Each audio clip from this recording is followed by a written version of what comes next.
हमें लगता बुलवाई नहीं है, स्वाभाविक रूप से आई। कैसे आई है व्यास जी? प्रमाण में देता हूं। आचार्य ने कहा घोर धार भृगुनाथ ऋषानी और घाट सुबद्ध। अब आगे वाला हम न पढ़ेंगे क्योंकि वो मर्यादा में। अब कर ले लीजिए, ध्यान देना। इसी को यहाँ घोर धार, परशुराम का जो क्रोध है वो नदी की धारा है, और नदी की धारा कभी बढ़ाई नहीं जाती, ये भी प्रकृति के वशीभूत होकर के ही बात।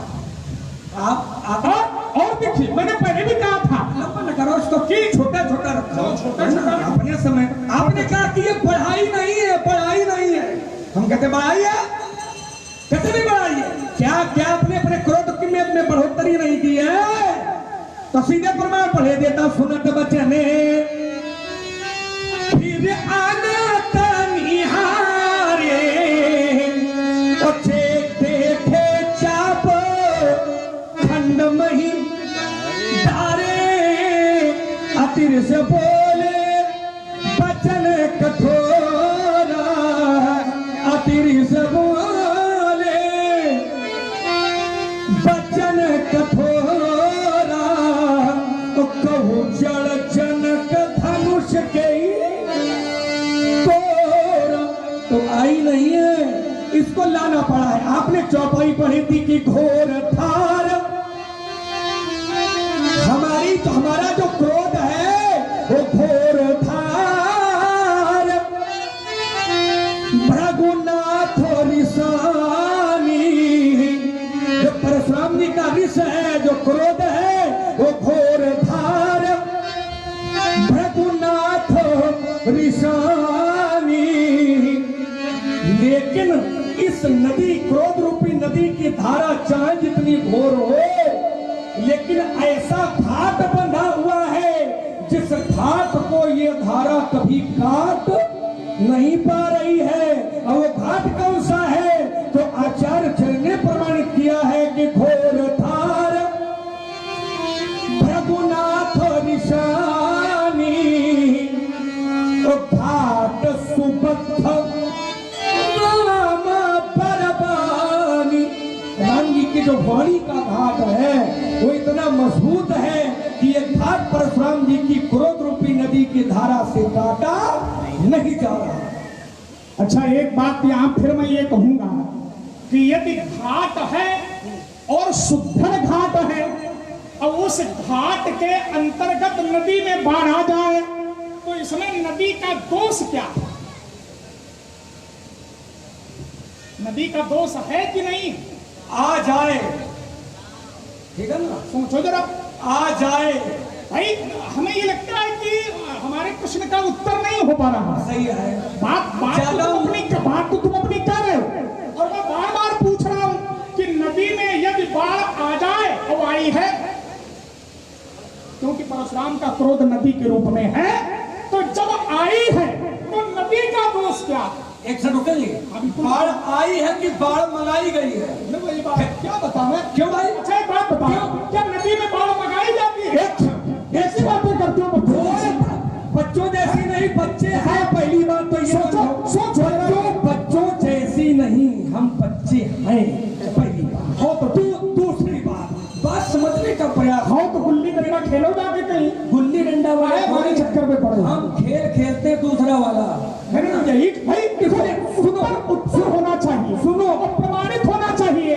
जैसे मैंने पूछा कि नदी में बाढ़ आती है और तुम कह रहे हो मंगाई जाती है, तो कौनो संसार की ऐसी नदी बताओ जिसमें बाढ़ मंगाई जाती हो? एक से रुकिए, पर गंगा में मंगाई जाती हो, है यमुना में मंगाई जाती हो, बाढ़ मंगाई जाती हो, नदी में मंगाई जाती हो, इतनी नर्मदा नदी में मंगाई, कोई ऐसी नदी बता? आपकी नदी में जो क्रोध रूपी नदी है उसकी विशेषता बाढ़ से है कि धारा से? तो ईमानदारी वाली बात किया। आपकी जो क्रोध रूपी नदी है उस नदी की विशेषता बाढ़ से दी गई है कि धार से दी गई है? अच्छा एक बात बताओ। अच्छा न बताओ, बताओ। अच्छा धार से दी गई, धार से दी गई है। तो जब धार से दी गई है तो बाढ़ बाढ़ या बार बार बाढ़ शब्द का प्रयोग करना आपके लिए उचित नहीं। इसका उत्तर जब ले लो। जब उपमा आपकी धार से दी गई है, इसका उत्तर ले लो। धार से दी गई है, लेकिन कैसी धार है? निशानी और अरे चलो अच्छा बढ़ाओ ब्याज। बोले कि जय परख की मोरा। एक चौपाई पर इसलिए चर्चा हो रही क्योंकि एक चौपाई का निर्णय नहीं आ पा रहा, तो दूसरी चौपाई कैसे लगाई? समस्या समस्या भी यही है।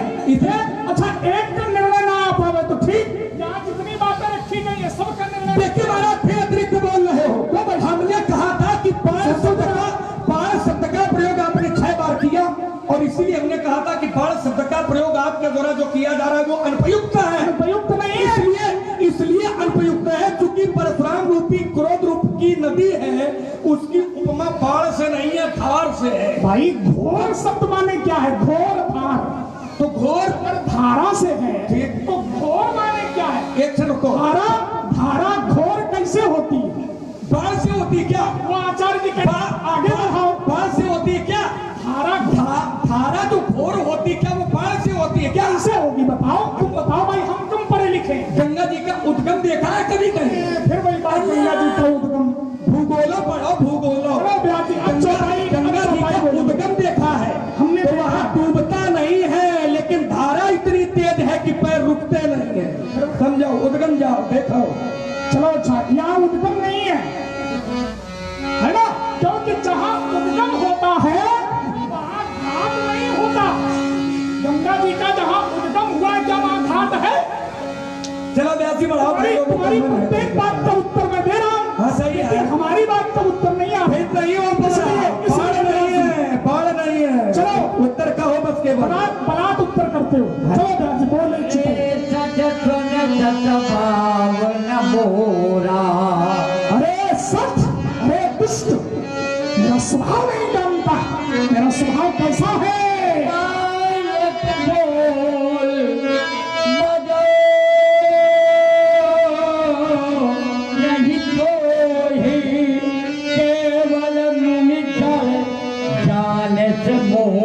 मैं तेरा बालक समझ करके वो नहीं करता।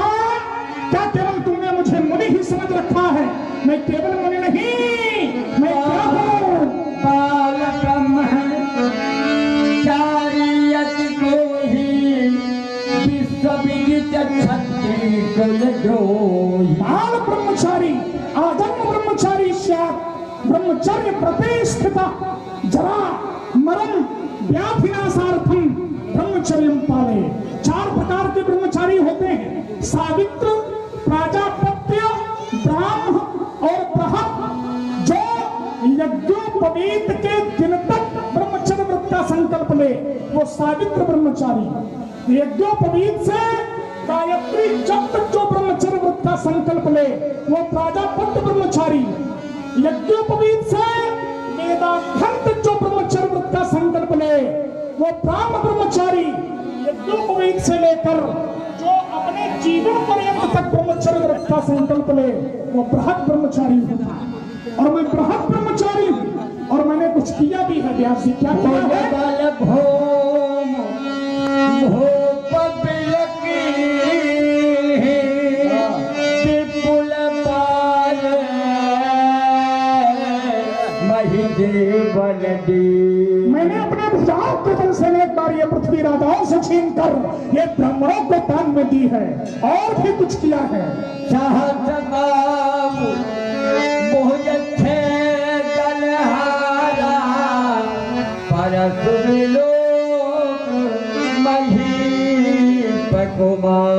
सहस्त्रबाण की 1000 भुजाओं का छेदन कर देने वाला ये परशु है। राजकुमार, इसका अवलोकन तुम करो। क्यों? मात पिता ही जल सो तपस करत मही किशोर गर्भन गर्भन के अर्भव जल में परसु मोर अति घोर। जो अपने माता और पिता को तुम सोच को वशीभूत करना चाहते हो राजकुमार, अरे ये वही पुरुष है जिसकी घोर घटना को सुनकर गर्भ भी स्खलित हो जाया करते थे। बिहत लखन बोले मृदुबान। व्यास जी, हम आपसे क्षमा मांगते हैं और क्षमा इसलिए मांगते हैं क्योंकि जहां से अब आपने ये प्रसंग लगाया है वहां से एक चरित्र छूट जाएगा अगर यहाँ से हम अपने प्रसंग को पढ़ना शुरू कर देंगे। क्यों? क्योंकि शब्द है मृदुबानी, मृदु। तो जो हम लोगों का अंगी रस है वो फिर मृदुबानी में वीर रस नहीं बनता है, क्योंकि जब मृदुबानी हो जाएगी तो फिर वीर रस का प्रयोग नहीं हो पाएगा। इसलिए क्षमा मांगते हुए मैं आपके पक्ष से थोड़ी धन्यता करना चाहता हूँ। परशुराम जी ने हमसे कहा कि रे सच सुने से स्वभाव न मोरा। अरे बच्चे, तू मेरा स्वभाव नहीं जानता। सच्चाई तो ये है व्यासी कि मैं परशुराम जी का स्वभाव नहीं जानता, ठीक है ना। मैं परशुराम जी का स्वभाव नहीं जानता, ये सच्चाई है। और दूसरी सच्चाई एक और है कि मैं इनका स्वभाव जानना भी नहीं चाहता। एक तो स्वभाव इनका जानता नहीं और दूसरा स्वभाव इनका जानना चाहता भी नहीं हूं। क्यों? क्योंकि मैं राम जी के पास में रहता हूं और राम जी से अच्छा स्वभाव न किसी का है, न रहा है और न आने वाले समय में किसी का होगा। तो हमको दूसरे स्वभाव वाले की कोई आवश्यकता भी नहीं है, क्योंकि शास्त्र कहता है भी नहीं। आस स्वभाव मैं सुने वो न देखो, जैसा हमारे प्रभु राम जी का स्वभाव है, मैं सुने वो न देखो जिमी खगेश रघुपति श्रवण। राम जी से अच्छा स्वभाव किसी का नहीं है।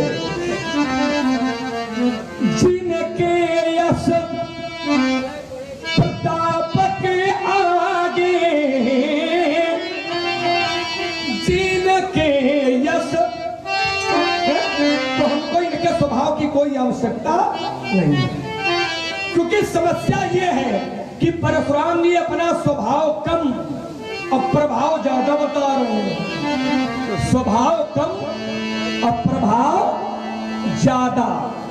अब प्रभाव कैसे बोले? फरसा देख लियो, ये वो आया सास बाहु भुज छेदनिहारा, परस बिलो की महीप कुमार, भुजबल भूमि धूप बिलुकीनी, अभी पुलबार मही देवल।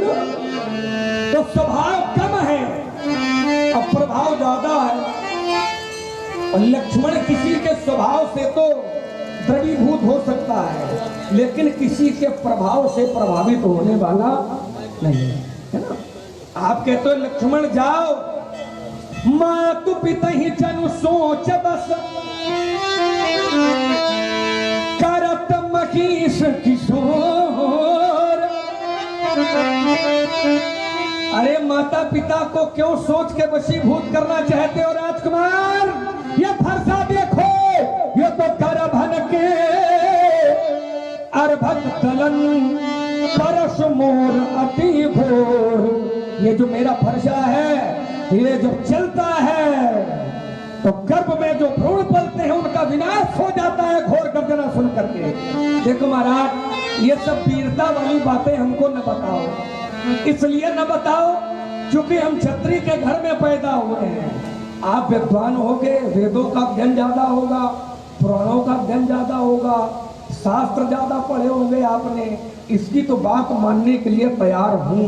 लेकिन तुम कह दो फरसा ऐसा है तो चले जाओ, तो फरसे के डर के कारण हम जाने वाले नहीं हैं। केवल संकोच एक बात का है कि आप ब्राह्मण हैं।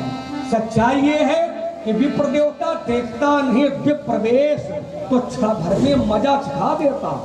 अगर ब्राह्मण का वेश न होता तो देखता नहीं विप्रवेश तो क्षण भर में मजा छिखा देता, अरमान मिटा लेता, इस दिल के फरसे की याद भुला देता, छीनता धनुष बाण करके घनघोर दिखा देता और उछल उछल कर परस चलाना मुनिवर जो सभी भुला देता। इसलिए वीरता की बात हमसे मत करो, वही अच्छा है। चलो कम से कम एक बात तो मानी कि आप शास्त्र वेद हमसे ज्यादा पढ़े। उतनी देर में एक बात लक्ष्मण ने ये बड़े प्रेम से स्वीकार की कि परशुराम जी आप वेद हमसे ज्यादा पढ़े हो, शास्त्र हमसे ज्यादा पढ़े हो, पुराण हमसे ज्यादा पढ़े हो, लेकिन वीरता में हमसे ज्यादा नहीं हो। अभी वीरता में भी मान जाओ। अच्छा बनाओ फिर कैसे? इसलिए कैसे?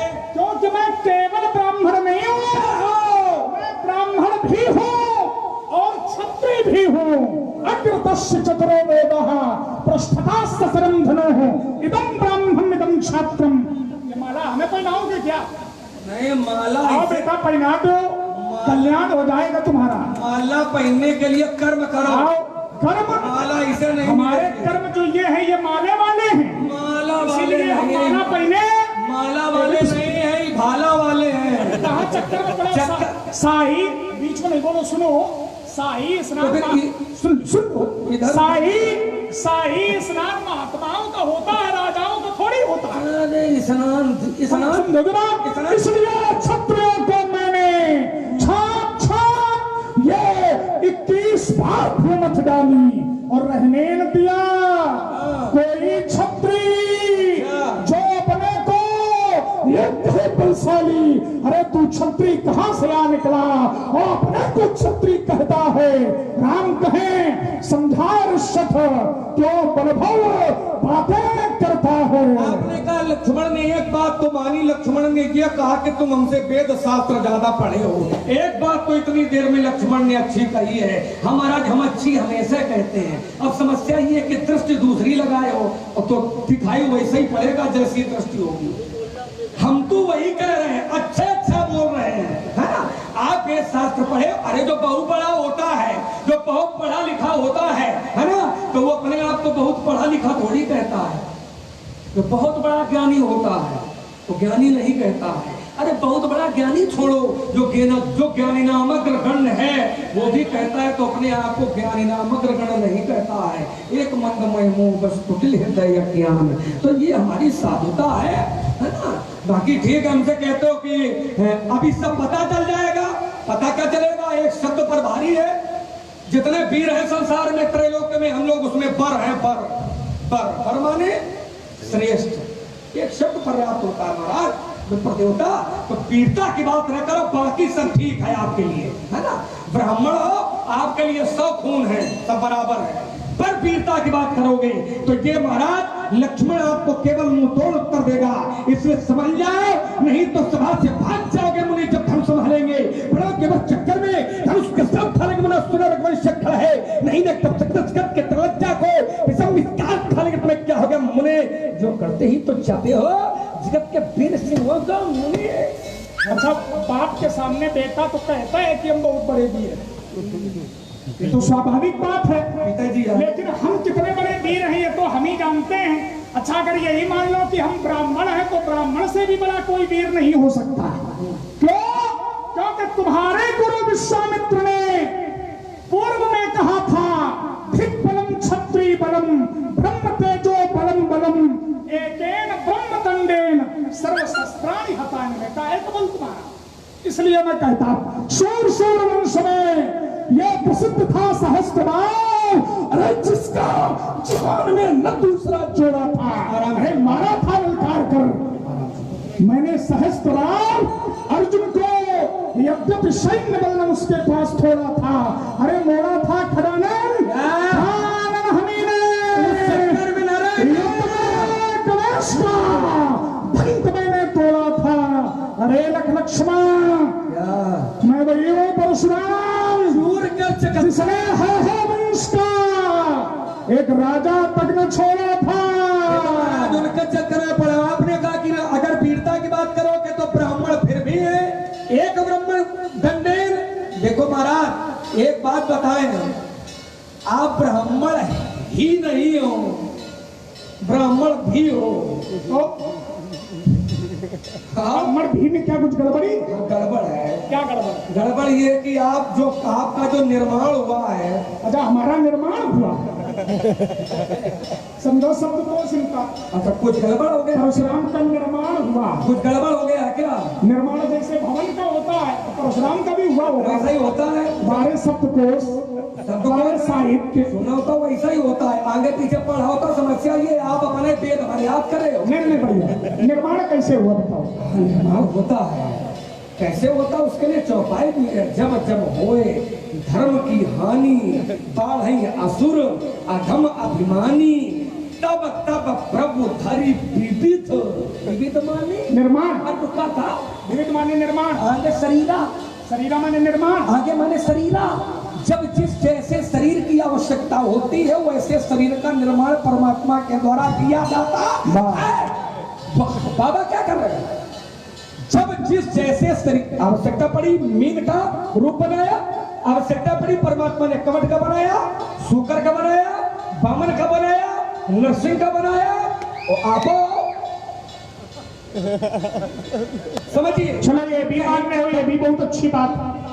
माने मीन की तुलना में हमें रख रहे हैं, बारह की तुलना में ये रख रहे हैं। और बारह कौन है भैया? मीन कौन है? कमट कौन है? बामन कौन है? तो फिर काहे ताल ठोक रहे हैं?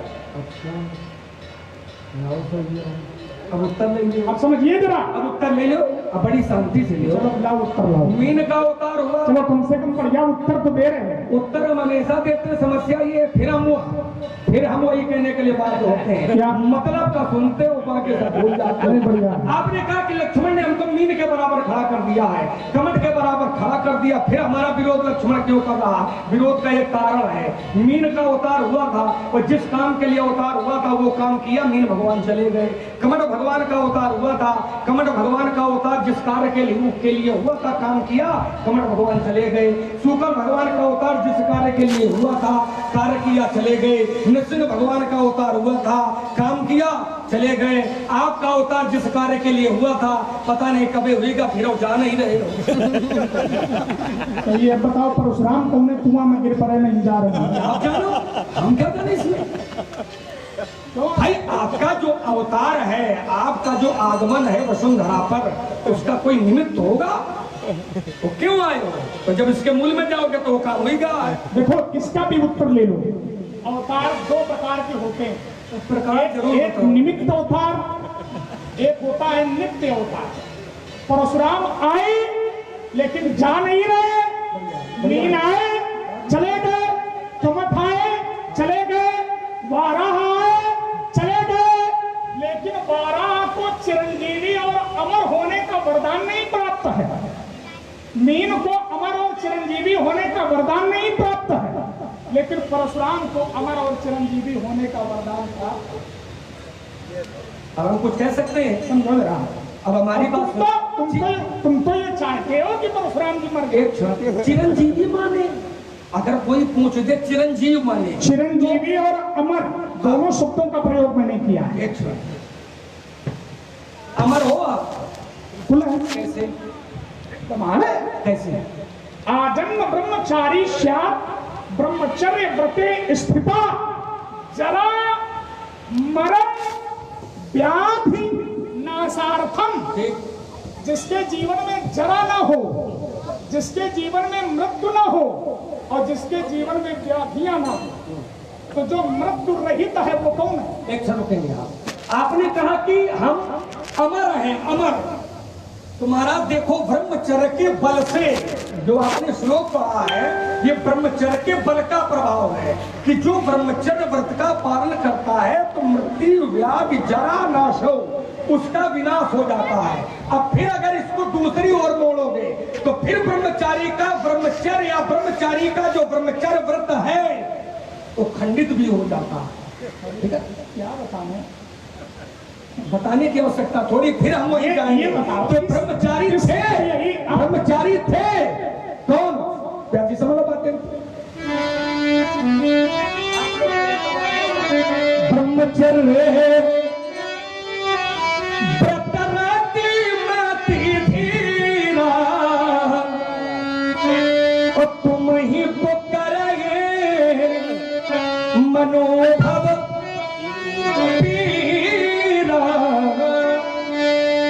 ब्रह्मचारी थे देवर्षि नारद, मृत्यु व्याप जरा ना सो नहीं